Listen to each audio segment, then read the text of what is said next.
அவரை கொல்ல வேண்டும் என்று இஸ்லாம் சொல்லுகிறதா?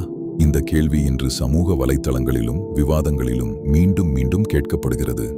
ஆனால் உண்மையான கேள்வி இதுதான்.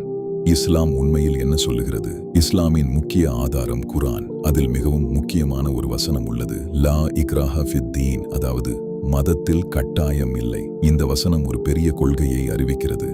நம்பிக்கை என்பது ஒரு மனிதனின் உள்ளத்திலிருந்து வர வேண்டியது.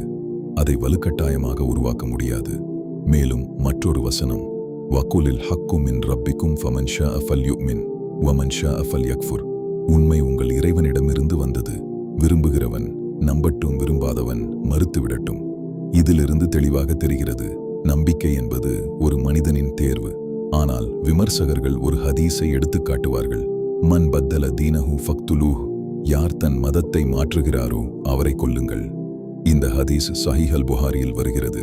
அதனால் அவர்கள் கேட்பார்கள், அப்படியானால் இஸ்லாம் மத சுதந்திரத்தை அனுமதிக்காதா? இந்த கேள்விக்கு பதில் சொல்ல நாம் 1400 ஆண்டுகள் பின்னால் செல்ல வேண்டும். நபி ஸல்லல்லாஹு அலைஹி வஸல்லம் அவர்களின் காலத்தில் மதம் என்பது தனிப்பட்ட நம்பிக்கை மட்டுமில்லை. அது அரசியல், சமூக அமைப்பு, பாதுகாப்பு இவையுடன் இணைந்திருந்தது. அந்த காலத்தில் சிலர் முதலில் முஸ்லிம் ஆகிறார்கள், பிறகு மதத்தை விட்டு வெளியேறுகிறார்கள், பிறகு எதிரி தரப்பில் சேர்ந்து போராடுகிறார்கள். இது சாதாரண மதமாற்றம் அல்ல, இது அரசியல் துரோகம்.